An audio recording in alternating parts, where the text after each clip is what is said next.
Coming up today here on the Raiders Report, bad news for Matthew Butler. I'll talk about it a little bit. Will Luke Masterson make the roster? The Las Vegas Review-Journal released their 53-man. Did Masterson make the team? And then, could the Silver and Black sign some UFL players? For those that do not know, the championship game for the UFL was on Sunday, and it was a shutout, 25-0. Sounds like the Stallions back-to-back champs. If you haven't already, make sure you guys click that subscribe button, turn on those notifications. That way, you never miss anything going on around the Raiders Report. First story coming up here on today's show, Luke Masterson. Is he going to make the Raiders roster? I'm going to give this one 3 just win babies, and I'm going to say that it is pretty likely that the linebacker ends up making this list. Now, I'll admit, I have talked about Masterson a lot probably in the last 2 to 3 weeks because he's been a player that I've said, I don't know if he's going to make the team. And then over the past 2 weeks, the reports that have been starting to pop up here around the third-year linebacker out of Wake Forest make me more and more inclined to say that I do think that he's going to end up making it. When Vincent Bonsignore from the Las Vegas Review-Journal released his 53-man, he had Masterson on this list. Also, it was reported by Tashawn Reed. So you have the Las Vegas Review-Journal, Vincent Bonsignore saying that Masterson's predicted to make the team. And then you got Tashawn Reed from The Athletic saying that he's the linebacker 3 over Tommy Eichenberg, over Amari Burney. So when I hear that, I'm going, now you got 2 places that are well credited saying that Masterson is in that top 3 of this linebacker room. If you're a top 3 linebacker on this team, you're obviously going to end up making the team. The 5 linebackers that Vincent Bonsignore said end up making the 53-man, Spillane, Divine, Tommy, Luke, Amari Burney. No real surprises on here, but to me, I think if you would have asked a lot of Raider fans last month, out of the 5 linebackers that I just showed you, who's the one that's the least likely to make the team? I think a lot of people would say Masterson. And, he had some spurts last season where he was good. There was also some spurts, I thought, as a rookie that he played, halfway decent. He definitely got thrown into the fire a lot as a rookie, which it is what it is. But there's not too many UDFAs that have 33 games of playing experience. He started 7 games as a rookie. He started only 1 game last year. You saw the snaps go down as well when Antonio Pierce took over. But, you're in your 3rd year. Sounds like the Raiders are pretty confident in him. The beat reporters continue to pipe out a lot of very good information on him. But, doesn't mean that he ends up making this team. I want to know from all of y'all. It's going to be the pinned comment here on today's show. Do you keep him? Do you cut him? What will the Las Vegas Raiders do with Luke Masterson? Will he make that 53-man? My answer after this YouTube ad break.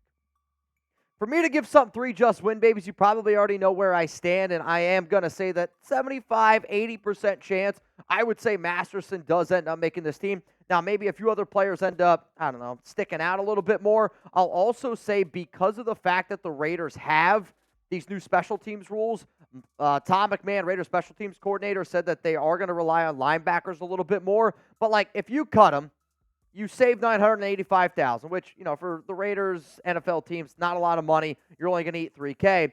He did play in only 24 defensive snaps the final 5 games. Not great there. And yes, the Raiders did draft Tommy Eichenberg, so a lot of people, including myself, thought Eichenberg would be the linebacker 3. There's still plenty of time, but at this moment right now, it does sound like Masterson is that linebacker 3.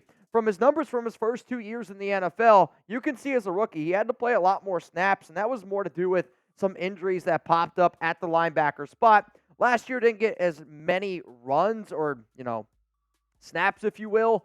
But, when I think about numbers, and this is why I always tell people, sometimes you got to be a little bit careful when you look at tackling numbers, because when you look at the numbers in 2022, somebody like, oh, wow, he had 59 tackles his rookie season, only 27 in 2023. Well, if you like PFF grades, then check these out, because this is a very, very different tale of the tape, right?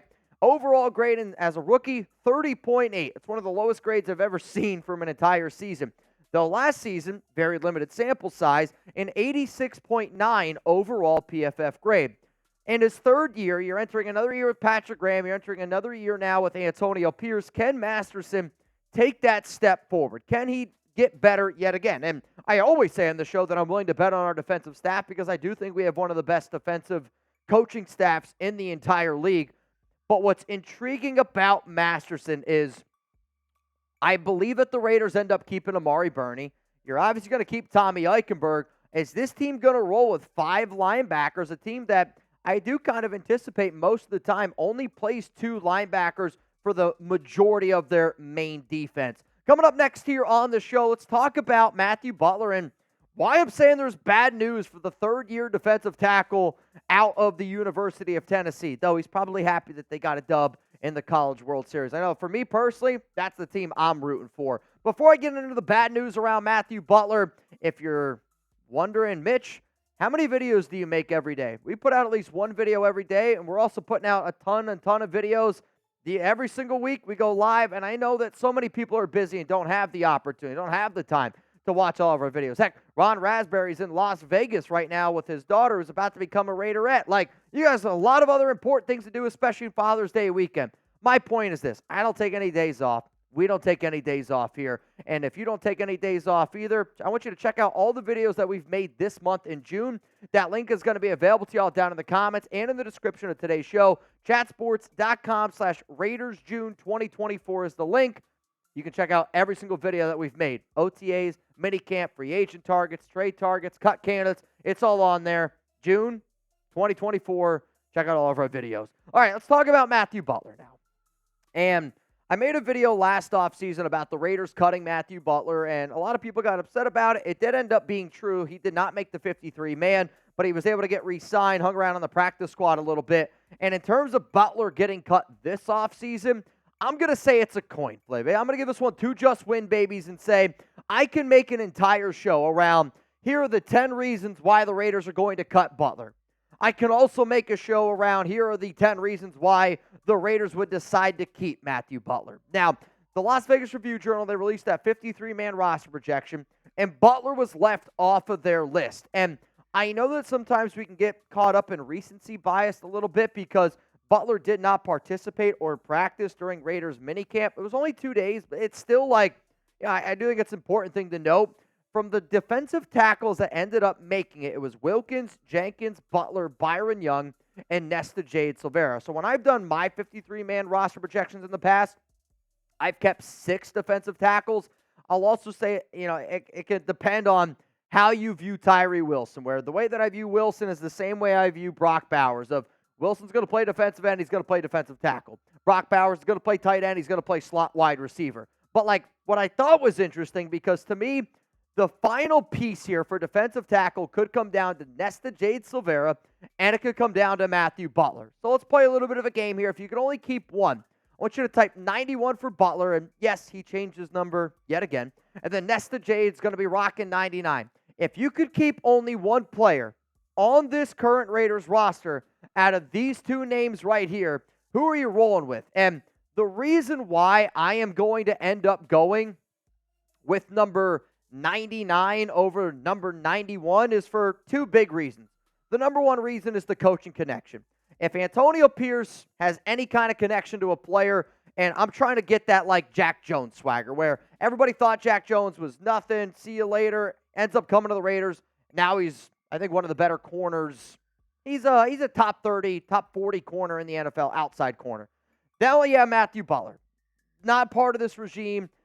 Don't love some of the things that I've heard from other Raiders players around him. Now, it's not recency. That's over a year ago.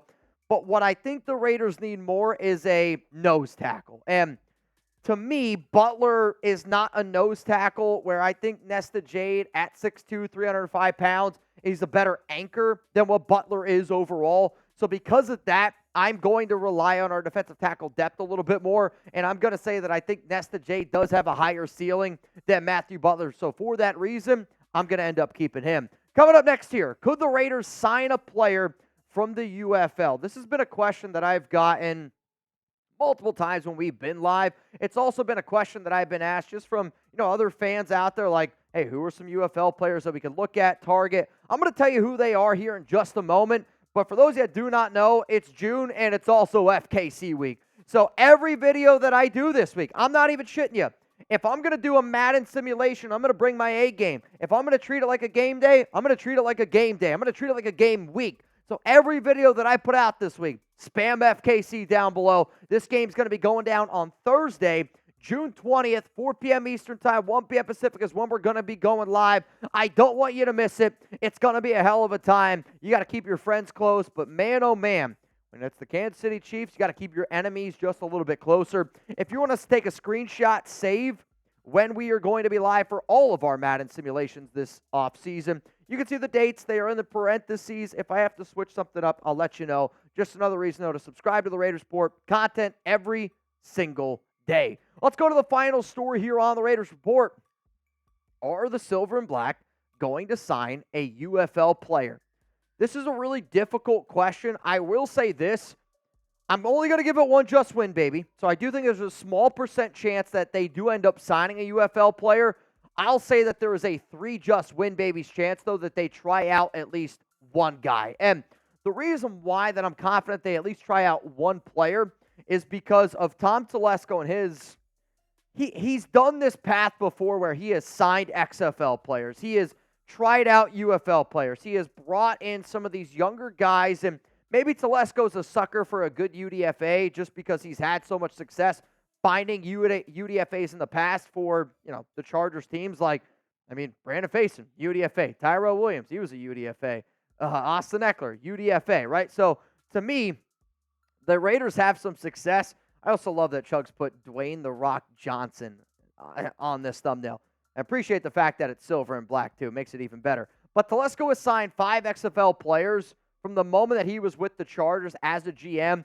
And some of those players, made significant starts and made some significant playing time. So the fact that, you have some of these guys, don't really know how well they fit in, which, I like this question a lot from Top Beats. It says, long shot question, UFL MVP Adrian Martinez. Do you think the Raiders might consider him asking for a friend? No. I think Adrian Martinez is a really good story. I think what you end up seeing is the UFL, the talent discrepancy, especially at the quarterback position, is insane. I will admit, I did put Adrian Martinez on this list of potential UFL targets, and I did it more from a not so much of a Raiders standpoint, but just if you were to ask me, hey, Mitch, who are the, top players most likely to get a tryout into the NFL? These would be the guys. One of the names that you might remember is Justin Hall. He was a practice squad receiver for the Raiders, I want to say 2 seasons ago. Out of all the names that are on this list, though, Hakeem Butler might be the one that I'd throw out there because Antonio Pierce does have ties to Butler from Arizona State days. On the defensive side of the football, Breland Speaks, defensive end. Markel Roby maybe at corner. I know the Raiders showed some interest in Quantez Stiggers from the CFL. He was a player that was drawing some buzz to the Silver and Black. Again, though, that's pre-draft recollection. Marquette King would be fun. Though, I'll be honest, if Marquette King's coming to the Raiders, I'm not going to be the one that breaks that story. That's going to be Graff, probably. Graff and Marquette are going to be on top of some dugout on the Renegade Stadium, or I saw a picture of Graff today sitting on a goalpost. I thought that was a fine. I don't know what it is, but the UFL, could the Raiders sign any of these players? I will say there's going to be some interest, but legitimately, signing a player, I am only going to give it one just win, baby. Telesco has done it in the past. For that reason, I figured I would at least bring it up, give you some names to think about, throw them out there, and if there's any other UFL players, you're like, dude, Mitch, watch the tape on this guy. Go check him out here. I'll do it. More than happy to do so. I just know that the UFL championship game was this past Sunday, and I knew I was going to get some questions about it this upcoming week. But UFL, we'll see if Telesco, how interested he is. I do think, though, the Raiders end up trying at least one player out.